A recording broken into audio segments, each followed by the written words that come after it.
Cube. Cher public, nous vous invitons à prendre place confortablement et à fermer la sonnerie de votre téléphone cellulaire. En cas d'incident, veuillez repérer les sorties de secours les plus près de vous. Bon divertissement. 1, 2, 1, 2. OK, c'est bon, on peut y aller. Sophie Durocher. Elle met en scène les arts, la culture et la société. Une représentation pas comme les autres. Sophie Durocher.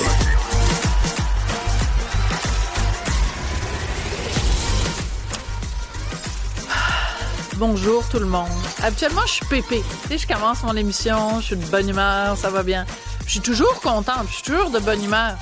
Mais il y a des journées où, en ouvrant le journal, tu sais, tu te lèves le matin, t'es de bonne humeur, t'ouvres ton journal, t'as juste envie de prendre ton journal et de le jeter dans les airs parce qu'il y a vraiment des nouvelles trop décourageantes. Bonjour, Cybèle Olivier. Allô, Sophie, je te comprends. Je pense que c'est un peu ce qui est difficile des fois avec le métier, d'être toujours plongé dans les journaux et les nouvelles. C'est que, bon, on n'en revient plus des mauvaises nouvelles. On est tannés. Des mauvaises nouvelles, puis des fois, des bonnes nouvelles. C'est-à-dire qu'il y a nos collègues journalistes qui font de l'enquête, qui fouillent, qui font des recherches, qui arrivent à avoir des documents en vertu de la loi d'accès à l'information. Ça nous permet justement de nous scandaliser. Donc, moi, je suis contente que mes collègues travaillent fort et me permettent de scandaliser. Alors, ce matin, en lisant le Journal de Montréal, le Journal de Québec, je suis tombée, évidemment, comme beaucoup d'entre nous, sur ce texte signé de ma collègue Geneviève Lajoie.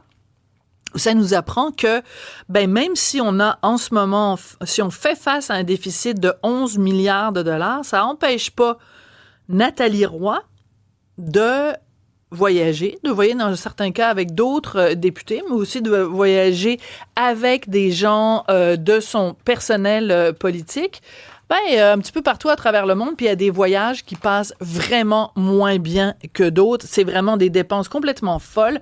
J'avais absolument envie d'en parler avec Nicolas Gagnon, qui est directeur pour le Québec, pour la Fédération canadienne des contribuables. Nicolas, je vais vous faire la même blague que je fais à chaque fois. En ce moment, quand on lit ce genre d'histoire, on se rend compte qu'on n'est pas tellement des tribuables, mais qu'on se fait vraiment prendre pour des cons. Ouais, malheureusement, c'est effectivement le cas quand on voit cette facture-là, parce que j'ai effectivement eu le même sursaut que vous quand j'ai lu l'article dans le journal aujourd'hui. Pas juste de voir toutes ces dépenses-là, mais de voir qu'en plus, on dépense beaucoup plus que l'année dernière, parce que la différence au niveau des dépenses de voyage de nos ministres à l'étranger est quand même assez importante, là. Je pense qu'en 2023, on avait dépensé pas loin de 700 000 $. Ouais. Là, en 2024, c'est 864 000 $ en dépenses, en déplacement à l'étranger. C'est faramineux. Puis surtout, quand on regarde l'année sur laquelle ces dépenses-là ont lieu, c'est une année où est-ce qu'on a eu, en mars 2024, l'annonce que les finances publiques du Québec étaient dans le rouge, pas à peu près. On avait un déficit de 11 milliards de dollars avec un gouvernement qui nous faisait plutôt attendre pour avoir un plan pour le retour à l'équilibre budgétaire. Si tout va bien, on va peut-être l'avoir la semaine prochaine. J'ai très hâte de voir ça. Mais pour le reste, il en reste qu'on a mis non seulement les finances dans le rouge, mais en plus, on mettait un peu sur le pied de la rigueur budgétaire en disant, écoutez, il va falloir faire attention, il va falloir réduire les dépenses. Et puis, soudainement, on apprend que quand c'est le temps de dépenser à l'étranger puis se déplacer pour des voyages en tout genre, on n'a pas lésiné, puis on a plutôt utilisé la carte de crédit des contribuables et on en a profité, vraisemblablement. J'aime beaucoup votre image. C'est vrai que c'est ça qu'on a l'impression, parce qu'évidemment, c'est pas dans les faits, c'est pas ça qui se passe. Hein? Nous, on paye nos impôts à chaque mois d'avril. On envoie notre rapport, un rapport à Ottawa, un rapport à Québec, puis là, un chèque. Puis là, le chèque s'en va au gouvernement, puis le gouvernement gère ça, puis envoie ça dans tel ministère. Donc, c'est comme ça que ça se passe. Mais quand on regarde les dépenses, on a en effet l'impression que Nathalie Roy, entre autres, a pris ma carte, là. Je l'ai pas avec moi, là, dans mon sac à main, il est resté dans la salle des nouvelles. Bon, j'ai l'impression qu'elle a pris ma carte de crédit puis qu'elle est partie au Japon à mes frais. Alors, il faut expliquer un des trucs les plus choquants qui ressort de cette enquête de Geneviève Lajoie. Au mois de mai 2024, pour un voyage de 3 jours, du 13 au 16 mai, Nathalie Roy, donc, est partie avec le caquiste Jean-François Simard et la libérale Sona Lacoyan-Olivier. Ils étaient en compagnie de 3 employés de l'Assemblée nationale. Ça a coûté 93 000 $, dont près de 75 000 $ juste dans le transport. Moi, la question que je me pose, Nicolas, c'est la suivante. Pourquoi d'abord tu voyages avec des employés de l'Assemblée nationale? Il me semble, si tu veux vraiment voyager pour aller assister à une conférence, t'es capable de faire... T'es une grande fille, tu le fais tout seul. Et la deuxième question, c'est quoi les retombées? Il me semble que c'est les questions qu'on doit se poser comme contribuable, Nicolas? Absolument. Ben, en fait, ça aurait dû être la première question, qui aurait dû, peut-être la seule question qui aurait valu la peine d'être posée à ce moment-là, avant même que les billets d'avion soient achetés. Parce que quand on constate quand même 75 000 $ de dépenses en transport, bon, ça inclut peut-être les billets d'avion, mais ça inclut quoi d'autre aussi sur place? Est-ce qu'il y avait des limousines qui ont été louées? Est-ce que c'est parce qu'il y avait absence d'alternatives en termes de transport? Ça, malheureusement, on n'a pas toutes les informations. Puis ça démontre que non seulement on dépense beaucoup avec l'argent des contribuables quand on se déplace à l'étranger, mais quand c'est le temps de faire preuve de transparence puis de livrer des comptes, ben là, il faut quasiment creuser, il faut y aller avec des demandes d'accès à l'information. Bref, il n'y a pas vraiment de reddition de compte qui est faite de manière permanente à ce niveau-là, puis ça devrait être le cas, parce que ça permettrait justement aux élus de peut-être se poser un peu plus la question, est-ce que ça vaut la peine de se rendre en Islande ou au Japon ou autre? Est-ce qu'il y a vraiment un retour pour les contribuables? Puis est-ce que, ben au final, après que cette rencontre-là ait eu lieu, est-ce que ça va établir des nouvelles ententes commerciales? Est-ce que ça va faire en sorte que on va être gagnant? Il y a toutes ces questions-là qui devraient être posées avant même que les billets soient achetés, et malheureusement, plus souvent qu'autrement, c'est comme si on se posait la question après que la dépense elle a eu lieu. Et ouais. Maintenant, pour ce qui est des fameux, des employés parlementaires, ben la réponse est assez vite répondue. Non, malheureusement, leur présence, elle n'est pas nécessaire. C'est des employés qui travaillent pour le Parlement. Et oui, ils sont souvent attachés aux politiciens avec lesquels ils travaillent, mais dans une certaine optique, il n'y a rien qui les oblige, il n'y a rien qui les rend pertinents dans la présence, là, ne serait-ce que d'une délégation à l'étranger. Vous savez, Nicolas, je vais vous annoncer quelque chose. Il y a eu une invention extraordinaire au cours des dernières années. Malheureusement, il n'y a personne à l'Assemblée nationale qui a eu le mémo. Savez-vous comment ça s'appelle? Puis là, je vais fermer mon ordinateur parce que j'ai eu des mauvaises expériences. Ça s'appelle un Zoom. C'est fou, Nicolas. Tu t'installes devant ton ordinateur, t'appuies sur la petite icône de Zoom, puis bingo, tu peux dire sayonara, konnichiwa, au Genki desu ka, au monde au Japon. T'as même pas besoin de prendre l'avion. Écoute, ils ont pas eu le mémo à l'Assemblée nationale. Qu'est-ce que c'est ça, cette affaire-là? Et pourtant, on a eu quand même une période test qui s'appelait la pandémie où tout le monde était sur Teams, sur Zoom en permanence aux quatre coins de la planète. Et je veux dire, l'économie, elle a continué à fonctionner grâce justement à cette merveilleuse invention. Puis si on n'aime pas Zoom, ben ça tombe bien, il y a quand même une multitude d'alternatives. Ben oui, ça doit être considéré. Puis ce qui me dérange le plus avec cette découverte-là aujourd'hui, c'est que j'ai l'impression d'un très mauvais sentiment de déjà-vu. On a vu ça aussi à Ottawa. En fait, on regarde souvent les dépenses qui étaient faites, surtout sous l'ancien gouvernement ou sous l'actuel gouvernement, mais l'ancien premier ministre Justin Trudeau. On se rappelle les fameuses dépenses qui étaient faites à l'étranger, les 74 000 $ là, en repas qui ont été consommés en Europe en 2024. Sinon, il y a eu les déplacements de Mary Simon, la gouverneure générale, qui juste en repas d'avion flambait 100 000 $ en une semaine. Les rondelles, les petites rondelles de citron et les rondelles de lime. Mais j'ai une petite question aussi, Nicolas Gagnon, par rapport à ça. Il y aurait pas de manière, puis je sais pas si toi, Sophie, t'es au courant, de juste, par exemple, on prépare un voyage, de faire voter le budget ou de juste en parler puis de dire, ben ça va nous coûter tant. Tu sais, de savoir qu'il y a d'autres personnes alentour qui sont au courant de combien ça va coûter. La reddition de compte avant le voyage, c'était mais juste mettre ça sur, mettre ça, est-ce que ça existe? Est-ce que, sûrement pas, en fait. Ben, dans le cas, apparemment, du Parlement, de l'Assemblée nationale, il y a comme un processus d'approbation des voyages qui est quand même fait, puis souvent, ça arrive aussi qu'il y a certains voyages qui sont annulés. Fait qu'il y a quand même on se rend compte qu'il y a quand même un certain contrôle à ce niveau-là. Par contre, il y a peut-être pas assez de voyages qui sont annulés, si on peut clairement se le dire. Puis dans certains cas, on voit qu'il y a quand même une tentative à économiser sur les billets d'avion. Parce que dans certains, comme le fameux voyage en Australie, apparemment, les parlementaires se sont rendus compte que ça coûterait beaucoup trop cher si tout le monde voyageait en classe affaires. Fait qu'ils ont plutôt voyagé en classe économique. Bon, encore une fois, je pense que ça a été beaucoup plus économique que de prendre Zoom, tout simplement. Mais il n'en reste qu'au moins, il y a quand même cette interrogation-là qui est faite au niveau de l'Assemblée nationale. Mais c'est vrai que ça mériterait d'avoir un contrôle beaucoup plus sévère. Et aussi, ça demanderait à ce que les demandes d'accès à l'information, quand elles sont soumises, doivent être beaucoup plus inclusives quant aux informations, quant aux dépenses des parlementaires à l'étranger. Parce que dans le cas, par exemple, de Mme Nathalie Roy, elle refuse présentement de donner plus d'informations par rapport à ses dépenses, alors que François Paradis, son prédécesseur, lui, était quand même assez à livre ouvert là-dessus. C'est quelque chose à laquelle qu'on aimerait voir de manière assez obligé. En fait, ça devrait pas être quelque chose qui est qui est libre à la bonne volonté du parlementaire. Exactement. Voilà. Alors, j'ai sorti ma boîte de Kleenex, Nicolas. Me faites plus ça, là, me faire pleurer comme ça en ondes. Vous me dites, ils ont été obligés de voyager en classe économique. Voyons donc! Je dirais... Excusez-moi, je veux dire que... Tu sais, tu travailles fort quand tu travailles à l'Assemblée nationale, puis là, t'es obligé de voyager en classe économique. Ouais, c'est tellement dur. Faut en plus rappeler que les pauvres ont un droit à une augmentation de salaire de 30% l'année précédente aussi. Là, donc, clairement, être un député à l'Assemblée nationale, c'est très difficile ces dernières années. Kleenex, là. J'aurais pu assez de Kleenex. Non, mais blague à part, puis je m'excuse pour tous les arbres qui ont été coupés inutilement pour ce petit stunt, mais c'est quand même incroyable parce que au cœur de tout ça, il y a quand même une notion de transparence. C'est-à-dire que à partir du moment où quelqu'un comme Nathalie Roy fait ce genre de dépenses-là, ça, c'est une chose. Mais que elle refuse, parce que c'est écrit noir sur blanc, là, elle a refusé de donner les détails.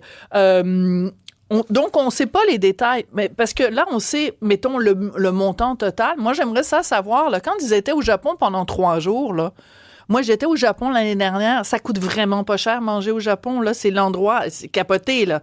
C'est 3 personnes, un repas, ça coûte 25 $, là, c'est rien.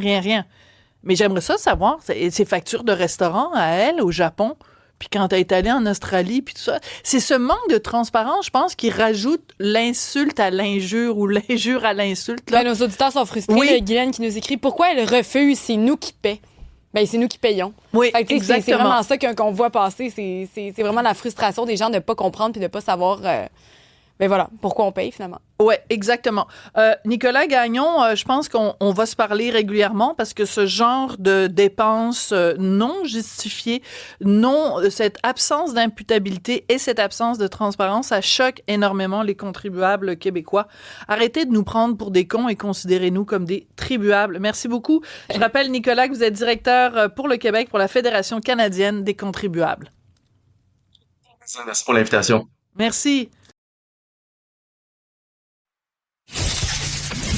Qu'elle soit en avant ou en arrière-scène, Sophie Durocher reste toujours Sophie Durocher. Vous allez devoir noter la date d'aujourd'hui. On est le 18 mars 2025 et c'est mon coup de foudre culturel de l'année jusqu'ici en 2025. L'année n'est pas terminée, mais déjà, je peux vous dire que ce livre-là de Mélissa Perron, Femme caméléon, qui est un roman graphique, c'est-à-dire qu'il y a du texte et des dessins, c'est mon coup de cœur de l'année jusqu'ici. Bonjour, Mélissa. Bonjour, c'est tellement gentil, merci beaucoup. Ben, c'est pas gentil, c'est vrai. Et dans ce livre-là, Mélissa, vous racontez des années et des années d'errance médicale où les médecins sont absolument pas capables de vous dire ce que vous avez, jusqu'à temps qu'à un moment donné, à l'âge de 38 ans, un médecin vous dit « Vous êtes une femme autiste » et ça change toute votre vie. Pourquoi ça a tout changé à 38 ans? Ben, en fait, j'étais en quête diagnostique durant 38 ans. Ça veut dire, tu fais pas juste te poser des questions. Ça veut dire que tu vas voir des professionnels, que tu fais des thérapies, que tu fais des psychothérapies, que tu vas demander aux autres, mais est-ce que vous pouvez me dire qui moi je suis? Parce qu'il y a une grande détresse. Et dans cette grande détresse-là, effectivement, il y a des dépressions très profondes, hein, des dépressions majeures, de l'anxiété, tout ça. Donc, ces médecins-là, c'est pas qu'ils veulent pas aider. Alors, ils me traitent pour différentes maladies mentales, mais qui ne sont pas les miennes. Mm-hmm. Donc, très tôt, hein, je le dis dans le roman, j'ai été traitée pour une bipolarité, j'ai été traitée, avec des médicaments lourds. Et des médicaments qui provoquent des effets secondaires dévastateurs. À un moment donné, vous êtes complètement comme une plante verte. Hein? On a une petite plante verte ici. Oui. À un autre moment donné, vous prenez un autre médicament qui vous cause de l'anorexie mentale. Oui. Vous vous retrouvez, vous perdez énormément de poids. Donc, il y a quand même un côté d'erreur médicale dans les traitements que vous avez reçus. Oui, j'ai eu l'impression d'être un cobaye. Hein? Oui. Donc, à 38 ans, quand on me dit, t'es une femme autiste, parce que faut le dire, quand une femme, souvent, c'est elle qui m'a diagnostiqué, m'a dit, souvent les femmes, quand elles arrivent ici pour se faire évaluer, puis qui ont 40, 50, 60, 70 ans, 99%, elles ont raison. Parce qu'ils ont fait beaucoup d'études, parce qu'elles sont en quête, comme j'ai été, Donc, toutes ces informations-là, quand je suis tombée sur les critères de la femme autiste, parce que moi, la bipolarité, je lisais ça, même si j'étais jeune, j'étais avide d'informations pour dire est-ce que ça me ressemble, mais c'était pas grave si ça me ressemblait pas parce que j'avais tellement toute ma confiance en ces médecins-là. Ça me dérange pas. Donnez-moi qu'est-ce que vous voulez, je veux juste être mieux. Oui, mais donc vous décrivez, et c'est extrêmement touchant, pendant des années, vous êtes pas bien dans votre peau, et à un moment donné, j'ai trouvé la meilleure définition de quelqu'un qui est pas bien. J'ai trouvé ça extraordinaire parce que vous êtes une écrivaine absolument fabuleuse, en plus de faire des dessins absolument splendides. Vous dites, tout le monde, je regardais autour de moi le monde entier, tout le monde semblait comprendre le rôle qu'il devait jouer dans cette grande pièce de théâtre du quotidien. J'avais l'impression de courir après le metteur en scène, invisible, en hurlant « C'est quoi mon rôle à moi? C'est quoi? » Il y a beaucoup de gens qui vont se reconnaître dans ce livre-là, dans cette parole-là. Peut-être des gens qui sont pas autistes, qui sont juste différents pour toutes sortes de raisons. Oui. Mais c'est très touchant de mettre ces mots-là sur votre réalité. Ben, je dirais que ça a été un grand travail de faire ce roman-là, de me replonger, parce qu'on se réveille pas le matin, hein, Sophie, puis on repense à, mon Dieu, toute notre vie. Mais quand je me suis assise et j'ai écrit ça, c'est comme si je retombais tout à fait comme quand j'étais aussi mal. Et à 14, 15 ans, j'aurais pas dit ces mots-là. Mais ce malaise-là... Mais ce malaise-là, maintenant, je peux le mettre en mots. Ah oui. Une autre image absolument magnifique que vous utilisez, vous dites « J'ai souvent l'impression d'être dans un aquarium déposé dans la mer. » Au début, je comprenais pas où vous vouliez aller. Vous dites « Je suis avec vous, parmi vous, mais quelque chose nous sépare. » Oui. C'est beau, ça, comme image. Merci, parce que je vous aime. J'aime les gens, j'aime créer des liens, puis c'est facile pour moi d'aller vers les gens, puis les gens sont attirés rapidement vers moi, parce que je pense que j'ai une personnalité comme ça. Après ça, comment qu'on entretient une amitié? Comment qu'on entretient ces liens-là? Mais il y a beaucoup de gens qui nous écoutent qui soit sont autistes eux-mêmes à différents degrés dans le spectre, oui. Ou alors ont quelqu'un dans leur entourage qui est autiste. Oui. Puis en prenant ces mots-là, on comprend mieux c'est quoi la réalité d'être autiste. Oui. Dans votre livre, vous racontez qu'il y a plusieurs moments des gens qui ont été importants, des gens qui ont fait un geste et puis ça fait dévier votre trajectoire. Donc j'en ai noté 3, en fait 4. Véro et Louis. Oui. Louis T et Ricardo. On va commencer par Ricardo. Oui. Qu'est-ce qui a fait Ricardo pour changer Ricardo, le cours de votre vie? Bon, en fait, là, moi, j'étais une maman monoparentale. J'avais mon nouvel amoureux. Je travaillais pas ou peu, tu sais, tout parce que j'étais une maman, donc les fins de mois, il faut qu'ils soient bouclés. Et dans le livre, je raconte qu'à un moment donné, j'ai arrêté de faire de l'art complètement. Parce que j'avais entendu à la radio que les artistes étaient des êtres tourmentés et je me suis dit, mais c'est ça que j'ai finalement, je suis une artiste, donc je fais plus de l'art. Puis à un moment donné, je suis tombée diabétique, juvénile, et Ricardo avait son émission à la télé et pour une recette, j'avais besoin du nombre de glucides. Donc, Facebook commençait, je lui ai écrit sur la messagerie Facebook et je lui ai demandé, regarde, je peux savoir, ça va trop vite, tu le dis pas, je peux savoir le nombre de glucides dans cette recette-là. Puis regarde, je viens de recommencer à faire de l'art, j'ai peint cette assiette-là de porcelaine. Moi, je suis pas bonne pour faire à manger, mais je pense que je suis pas pire pour décorer les assiettes. Et là, il m'a répondu, donne-moi ton numéro de téléphone. Et là, je me suis dit, sans qui se fait passer pour Ricardo? J'ai été un peu bête. J'ai dit, non, mais toi, donne-moi-le. Puis il m'a donné son numéro, puis il m'a dit, Mélissa, je suis à la radio à 14h30, appelle-moi après. C'est très drôle. J'ai jamais eu les glucides. J'ai jamais eu le nombre de glucides. Mais il m'a dit, il faut que tu viennes à mon émission. Puis je lui ai dit non 3 fois parce que j'avais pas confiance. Lui avait plus confiance en moi. Ça, c'est magnifique. Mais donc, à la fin, il vous a donné un contrat et vous avez dessiné des assiettes pour Ricardo pendant des années. Vous avez créé votre entreprise. Oui. Ça a été un énorme succès. Et je trouve que c'est très beau de raconter cette histoire-là parce que juste une petite étincelle à un moment donné va faire dévier complètement la vie de quelqu'un. Ça, c'est la première chose. Véro et Louis. Oui, là, moi, je dis tout le temps, pas de chandail différent comme moi en 2018, pas de diagnostic pour moi. C'est clair comme ça.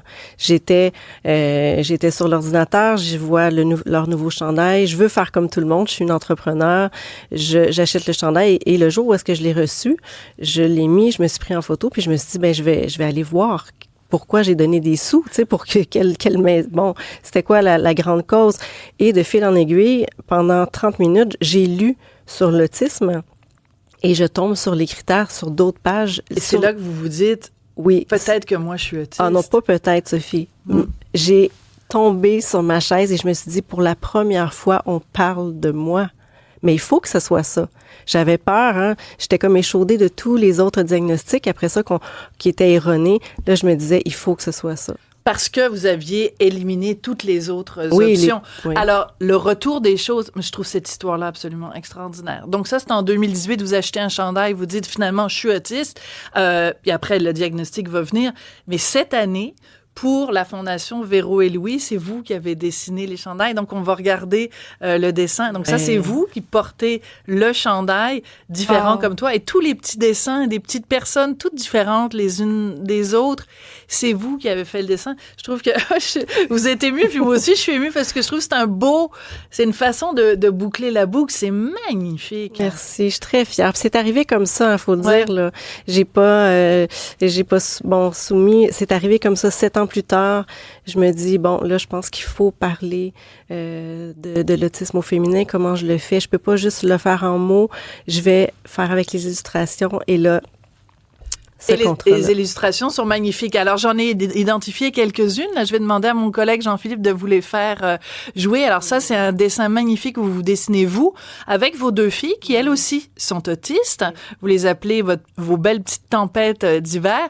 Là, on va aller à la prochaine illustration. Là, c'est une lettre que vous avez écrite à un professeur qui a été important pour vous parce qu'elle a cru en vous et vous lui aviez promis qu'un jour, si vous écriviez un roman, vous allez lui dédier. C'est tellement touchant. Ben en fait, cette professeure-là, moi, j'avais été mise dans une classe où est-ce qu'il y avait, il faut le dire, des bombes, parce que j'ai coulé secondaire 1, secondaire 2, pas parce que j'étais pas bonne, pas parce que... Parce que c'était pas approprié pour vous. Exactement, et j'étais en dépression.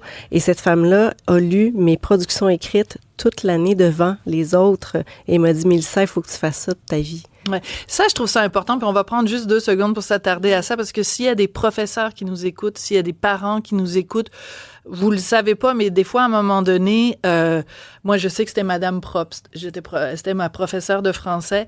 Elle croyait en moi. Elle m'a donné l'amour de la littérature. Puis si je suis journaliste aujourd'hui puis que j'écris dans les journaux, c'est en grande partie à cause d'elle. Puis elle le sait parce que j'ai déjà écrit un article sur elle dans Châtelaine. Les profs ne se rendent pas compte à quel point elle prenait vos textes puis elle les lisait devant tout le monde. Elle vous valorisait, elle vous entendait, elle vous voyait. Oui, et devant une classe qui n'aime pas le français, qui ne veulent rien savoir de l'école. Et j'ai encore l'image de ces élèves-là que quand cette prof-là prend, ils savent qu'ils vont lire mon texte et ils applaudissent à la fin. Écoute. Capoté. J'adore cette histoire-là. Il me reste 1 minute. Un côté plus sombre. À la page 28, vous dessinez des personnages. Là, c'est des personnages noirs, velus. Vous dites, je suis la cadette d'une famille de 3 enfants, une famille dysfonctionnelle, violence conjugale, alcoolisme, criminalité. Vous en êtes sortie, Mélissa? Oui. Grâce à quoi? Grâce à qui? C'est une résilience, c'est de voir qu'il y a un chemin possiblement tracé pour ça et de pas vouloir aller là-dedans. Oui. C'est bien dit. Ah, vraiment, c'est un livre touchant, drôle. Hein? Oui, drôle par moment. En même temps, vous nous permettez de rentrer dans votre tête, de rentrer dans votre cœur, de rentrer dans votre corps, de nous expliquer tout votre parcours.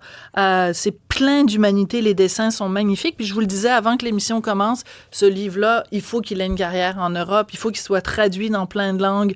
Les dessins voyagent évidemment formidablement bien. Mais c'est un livre important. Puis c'est vraiment, vraiment mon coup de cœur 2025. Merci. Et donc, si vous l'achetez sur le site de la Fondation Véro et Louis, il y a 5$ qui va à la Fondation. Si vous l'achetez en librairie, c'est 1$ qui va à la Fondation.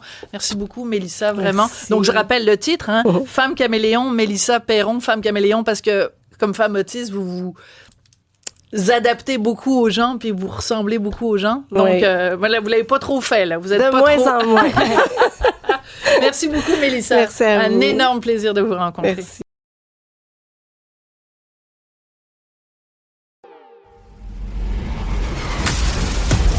Elle se déplace du côté court au côté jardin pour couvrir tous les angles de la nouvelle. Pour savoir et comprendre, Sophie Durocher. Bon, ça roule aujourd'hui à l'émission. Moi, j'adore les publicitaires. Je trouve que c'est des gens qui sont plein d'imagination. Je suis très contente d'en recevoir un aujourd'hui en studio. Il s'appelle Olivier Goulet-Lafont, concepteur, rédacteur chez Seedly. Bonjour Olivier. Bonjour, ça va bien? Oui, ben moi ça va très bien. Fantastique. La raison pour laquelle vous êtes là aujourd'hui, c'est que j'ai eu un gros coup de cœur pour une de vos récentes campagnes publicitaires pour la compagnie Rona. Donc vous êtes parti d'une chanson que on a tous chanté, en tout cas les gens de ma génération, beaucoup, My Sharona du groupe The Knack. Exact. Et c'est comme un verre d'oreille, cette tune-là. Vous l'avez transformée. On va écouter la pub d'abord, un petit extrait, en tout cas. Puis après, on en parle. Vous allez nous raconter comment vous avez eu cette idée de fou-là. Parfait. Quand c'est ton cinquième aller-retour en 2 jours, arrête de chercher puis demande à Mike chez Rona. Là, tu cherches le stock, il est pas là. Oups, un tuyau, de l'eau qui revole, ça va pas. T'as besoin de Mike. Wow! Mike chez Rona. OK. Moi, il faut que vous m'expliquiez comment vous partez de cette tune-là que tout le monde connaît, qui est un verre d'oreille, à Mike chez Rona. Ben, je pense que l'opportunité était sur la table depuis longtemps. On n'était pas les premiers à avoir entendu Rona dans cette tune-là. Ben oui. Mais je pense que c'était le temps, le bon moment avec nos clients de comme l'activer puis cette idée-là. Votre client Rona. Exactement. Qui est en fait un client de notre agence, Seedly. Ouais. Donc, nous, on trouvait que c'était l'opportunité parfaite. Puis après ça, fallait aller à la base, fallait contacter le groupe, fallait aller chercher les droits pour pouvoir utiliser la chanson, pouvoir la transformer au final, parce que comment c'est arrivé, c'est qu'on a acheté la partition et non la tune originale, comme on change les paroles. Ouais. Et on l'a recomposé au complet. Donc, la mélodie musicale, ça a été fait par nos collègues de chez Circonflex. Eux, ils ont tout recomposé la tune, ont repris une guitare, un drum et compagnie pour tout refaire la tune. Puis après ça, nous, comme travail créatif, on est venu appliquer des paroles là-dessus, s'assurer que ce soit le fun, que ce soit drôle, que ce soit insightful, que les gens se retrouvent aussi dans ces paroles-là, qu'ils se reconnaissent dans des situations de rénovation ou quoi que ce soit qui peut arriver au printemps. Puis on fait un clip avec ça, puis ça devient, on l'espère, le hit du printemps et un bon verre d'oreille, comme t'as dit en ouverture. Je pense que on veut que les gens l'aient pogné dans la tête, puis je crois qu'on a ce qu'il faut entre les mains pour y arriver. En fait, on va vous détester en vous adorant. 100%. C'est-à-dire que c'est sûr que de toute façon, la prochaine fois qu'on va entendre, mettons, My Sharona de Nax, on va penser à Mike chez Rona. Puis quand on pense, ça va être un cercle vicieux infini pendant des mois et des mois. Moi, je suis fascinée par le processus créatif. Donc, c'est sûr que vous avez cette idée-là. Votre idée, elle ne fonctionne pas si les gens du groupe de Nac refusent. Non. Donc, la première étape, c'est de les contacter puis de vérifier avec eux.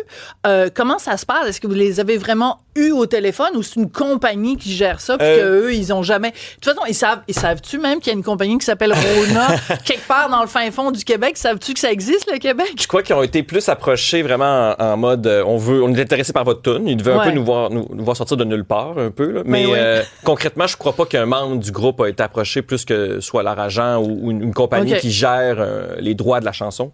Fait que nous, du moment qu'on avait ces droits-là, je crois qu'ils ont eu droit de regard sur ce que le produit est venu. Il y avait un moment où ils pouvaient le visionner. C'est-à-dire qu'il fallait pas, mettons, j'imagine qu'ils n'auraient pas donné les droits si c'était pour faire un truc, mettons, à caractère haineux 100%. Ou à caractère sexuel ou, tu sais, des affaires qui vont contre leurs valeurs, mettons. Tout à fait. Il a fallu qu'on explique... pour vendre des marteaux puis des planches. Voilà. Il a fallu qu'on explique nos intentions. Puis...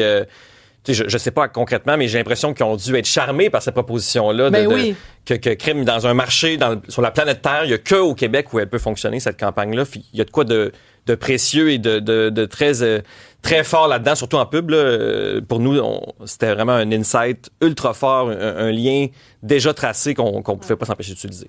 Alors là, vous vous asseyez avec les créatifs. Là, c'est des gens, des filles et des gars avec des drôles de lunettes faites en Suède. Oui, c'est ça. Mal peignés, un peu les cheveux fous. Ça, c'est le look du publicitaire. Regardez, nous, on a tous les passe-droits. Je pourrais arriver habillé en clown, puis ça, c'est correct. Je suis un créatif. Oui, c'est un créatif. Alors, évidemment, on a tous l'idée, parce qu'on a tous regardé Mad Men, donc Madison Man, qui se passe dans le milieu de la publicité des années 50, 60. Mais aujourd'hui, c'est plus ça. Mais il reste quand même, ce qu'on retient de Mad Men, c'est le moment où les créatifs rencontrent le client et proposent l'idée qu'ils ont. Là, ils ont des grands cartons, puis tout ça. Fait que quand vous avez proposé l'idée aux gens de chez Rona, est-ce qu'ils ont dit oui tout de suite? Est-ce qu'ils sont partis à rire? Ils ont dit, vous êtes une gang de fous? Ça a été particulier, comme c'était une toune déjà connue. C'est un truc qu'on avait déjà jasé avec le client. Il y a moins eu un moment ultime où là, on doit rentrer dans la salle et vendre notre salade. Moment.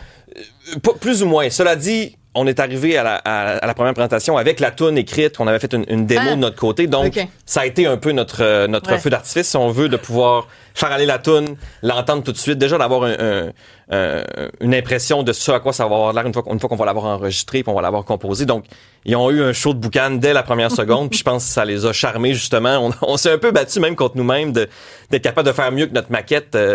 Ça a été ça un peu le combat avec le client il aimait tellement la maquette qu'il a fallu qu'on trouve mieux puis qu'on soit capable de fabriquer quelque chose d'encore plus exceptionnel. Fait que je pense qu'on y est arrivé, puis entre autres avec les talents de chanteurs avec qui on a contribué, mais c'est ça le défi plutôt. Mais il y a toujours cet aspect-là que dans tous nos projets de pitch de vente, de devoir être devant le client, de vendre sa salade. C'est un peu le nerf de la guerre, j'oserais même dire en publicité, d'arriver à trouver une pépite, une idée qui est précieuse, qui est bonne, puis d'être capable de la conserver pour qu'elle soit aussi bonne de la ligne départ jusqu'à la ligne d'arrivée. Et ça doit être hyper frustrant. Des fois, tu as une sacrée bonne idée, puis ton client est pas assez intelligent pour le voir. Ça fait partie de la game. Puis tu le remets dans tes cartons pour le vendre à un autre client. Des fois, où c'est un jeu d'équilibre avec le client, c'est d'arriver à négocier avec eux. Puis ça dépend aussi d'un client à l'autre. Il y a des clients que j'aime dire qui ont goûté au sang, qui ont vu un peu le fun qu'on pouvait avoir avec des campagnes qui frappent fort puis qui sont très insightful, comme je disais précédemment. Donc,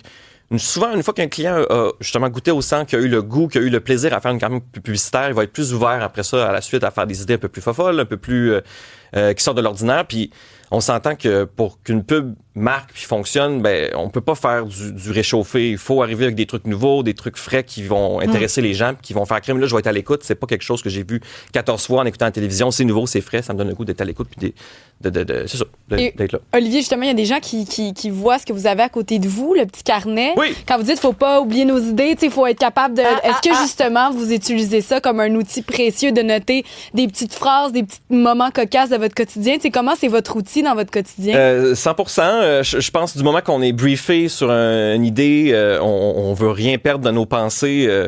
Moi, ma blonde, je la gosse des fois, tard le soir, on est couchés les deux dans le lit, puis j'ai une idée, puis je m'enregistre avec mon téléphone, puis elle dit qu'est-ce que tu fais? Ben, je suis juste en train d'enregistrer un flash parce que je veux pas le perdre, puis je veux être certain de pouvoir le récolter. Mais oui, une fois je pense que c'est propre à la création dans bien des domaines, une fois qu'on est briefé, que la graine est plantée, ben ça marine, puis en tout temps on porte avec nous un peu le brief, puis on y réfléchit dans le métro tout le temps.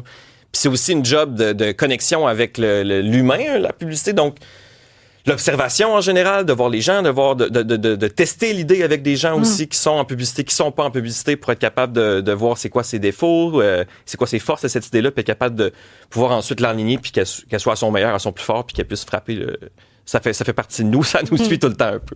Mais pour notre plus grand plaisir. Oui, j'imagine. Le grand dilemme des créatifs, comme vous dites, c'est des fois, il y a des idées qui sont extraordinaires. Le client dit oui, la publicité d'un point de vue créatif est fabuleuse. Ce qui est le cas avec Rona, d'ailleurs. Ce sont d'excellents clients qui ont le goût. Oui. Bravo. OK, c'est bon. On voit que vous êtes publicitaire. Non, mais j'ai l'air c'est vrai, c'est vraiment des bons clients, puis ça paraît, je pense, dans leur dernière année publicitaire. La pub avec Norman Brathwaite. Ils ont fait une activation sur la langue de la Réno également, sur le nom des outils. C'est tous des trucs, je pense, qui s'inscrivent dans une volonté du client de se rapprocher du public québécois, puis de montrer qu'ils le comprennent bien aussi, qu'ils comprennent sa réalité. Mais éloignons-nous du cas Rona un instant.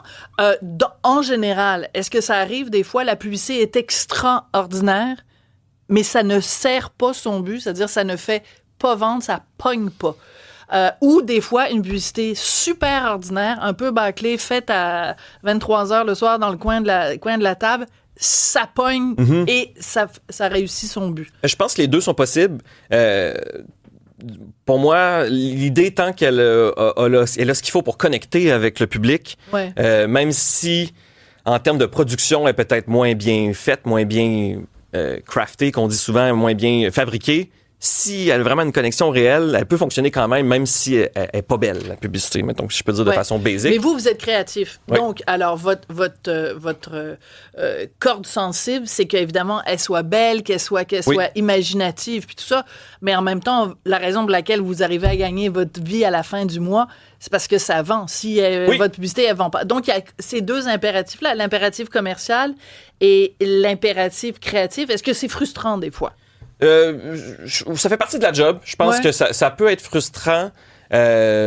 Parfois, mais ça reste que l'objectif reste quand même de vendre des trucs ou de vendre un comportement, parce que c'est pas que des produits. Des fois, on fait de la publicité pour des trucs comportementaux. Des trucs sociétals. Exactement. Ouais. Donc, oui, on a nos parts de frustration. J'avouerais que c'est quasiment plus frustrant de notre côté, avec les clients, des fois, de pas arriver à vendre des idées auxquelles on croit beaucoup, plus que d'arriver à la fin puis de dire mon idée géniale, elle a peut-être pas eu la portée que je voulais de façon marketing, mettons. Elle a peut-être pas rapporté le nombre de dollars que moi j'espérais en tant que créatif. Mais au moins l'idée, j'en suis fier, je l'aime quand même. Donc c'est un équilibre à marcher. Je pense que les deux peuvent arriver. Les deux situations peuvent se présenter. C'est sûr que pour le client, ultimement, il faut qu'il y ait un profit au bout de la ligne. Vendre des marteaux ou améliorer sa notoriété. Donc, marteler une chanson pour vendre des marteaux. Voilà. Attends, vous devriez m'engager comme créative. Des idées, je n'ai, là, comme ça. Elle fait des très bonnes blagues aussi, si non, vous pas vraiment. humoriste. Le jeu de mots est à la mode dans notre domaine, donc c'est toujours bienvenu. Elle a fait un jeu de mots avec contribuable, imagine-toi donc. Ouais, c'est pas facile. Les contribuables. Ouais, plus des cons que des tribuables. Hey, merci beaucoup. Je rappelle votre nom. À vous. Olivier Goulet, Lafond, concepteur, rédacteur chez Sidley. Exact. Merci beaucoup. Merci beaucoup. Merci à vous.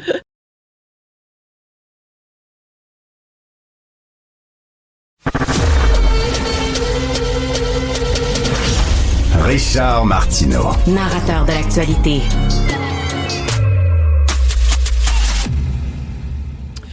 Eh bien, ce n'est pas Richard Martineau, mais on le salue. Bonjour, mon amour. Ben non, vous écoutez l'émission de Sophie Durocher.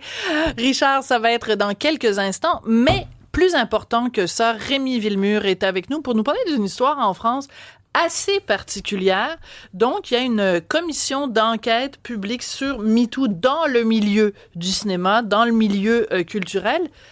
Qu'est-ce qui s'est passé et pourquoi c'est important pour nous ici au Québec? Ben parce que MeToo, on le sait, c'est un mouvement de dénonciation qui est parti des États-Unis et qui s'est ensuite rendu, dans l'ordre, partout, je sais plus, monde, mais jusqu'en France en tout cas. Et en France, ça a frappé assez fort parce qu'il y a des gros noms qui sont tombés. Là. Tout récemment, Gérard Depardieu, Nicolas Bedos, qui est un réalisateur, le fils de Guy Bedos. Bon, il y a eu des acteurs également, beaucoup de metteurs en scène, des producteurs également. Et là, donc, en France, on a décidé de prendre les choses très sérieusement pour aller au fond des choses. On a dit, on va faire une commission d'enquête publique. Donc, ce sont des élus français. C'est télévisé. C'est télévisé et on reçoit toutes sortes de gens. Et bon, tu sais, juste pour quand même le préciser, moi, je trouve que dans la forme, c'est bien. Une commission, on se penche sur des questions, mais quand je lis le nom des personnes, notamment la présidente de la commission, c'est Sandrine Rousseau, qui est une élue d'extrême gauche. Là. Puis c'est pas, je pense qu'elle-même se présente d'extrême gauche. Là, c'est pas une insulte que je lui lance. Non, elle est particulière. Moi, j'aime beaucoup le conte satirique Sardine Ruisseau, sur Twitter, qui se moque d'elle, mais des fois, elle a même pas besoin d'être parodiée quand des choses qui sortent de sa bouche sont déjà une parodie, mais on s'éloigne du sujet. Non, mais ça serait même pas, tu sais, pour les gens qui ne la connaissent pas, là, ça serait difficile de trouver l'équivalent au Québec. Non, parce que même tout le monde au Québec à gauche est modéré par rapport à elle. C'est comme Manon Massé plus Catherine Dorion plus, mais à la puissance 22. Là. Exactement. Puis elle, c'est la présidente de la commission, donc c'est elle qui est en charge de poser des questions, de contrôler le temps de parole. C'est pas rien, là. Et donc, il y a quelques jours, c'est arrivé vers la fin de la semaine dernière, ils ont reçu un homme qui s'appelle Dominique Besnéard. Puis là, tu ris parce qu'on a eu de la difficulté à prononcer son nom durant la pause. C'est pas grave. Donc, il est agent d'artiste et c'est lui, par exemple, qui avait écrit la fameuse série 10%. Call My Agent, ça a été fait en anglais aussi, qu'on a vu ici au Québec et qui était très apprécié donc sur le milieu des agents. Oui, un homme de 71 ans qui a été producteur aussi, donc il a vraiment touché à toutes les fonctions de ce milieu-là. Et lui, ce qu'il dit, c'est, il se présente d'abord comme ça en commission, donc à son audition, il dit « Je suis un homme d'une autre époque ». Et là, évidemment, les gens devant lui sourient en coin parce qu'ils se disent « Bon, ben là, c'est un homme blanc de plus de 50 ans. » Homosexuel. Je le précise parce que j'ai pas dit homme hétéro, blanc de plus de 50 ans. Il n'a pas commis tous les crimes. Donc, il est homosexuel, il est bedonnant. Il coche une case. Il est bedonnant. Donc, il est handicapé de la diposité. Probablement. Oui. Mais donc, cet homme-là se présente en disant tout de suite, moi, je suis un homme d'une autre époque, j'ai vu toutes sortes de choses, et moi, je trouve, à titre d'observateur au Québec, et c'est pour ça que je t'en parle, très rafraîchissant, l'idée même qu'on puisse entrer dans des grandes questions avec des nuances. Parce que, devant lui, il y a des gens qui s'attendent à des témoignages chocs, qui s'attendent à des témoignages qui vont bien venir attester ce qu'ils pensent déjà de ce milieu-là et de ce monde-là et de cette tendance-là et de ce phénomène-là. Et lui, il arrive et dit, attendez une minute. Premièrement, moi, j'en ai vu des femmes monter dans des chambres parce qu'elles voulaient obtenir de grands rôles. Parce qu'elles savaient ce qui allait se passer. Et tu sais, je le précise, c'est un agent, c'est quelqu'un qui était proche du milieu. Il dit, il n'y a personne en France qui connaît autant les actrices que moi. J'ai 50 ans de carrière, dit-il, il a 71 ans. Il dit, je suis encore dans ce milieu-là.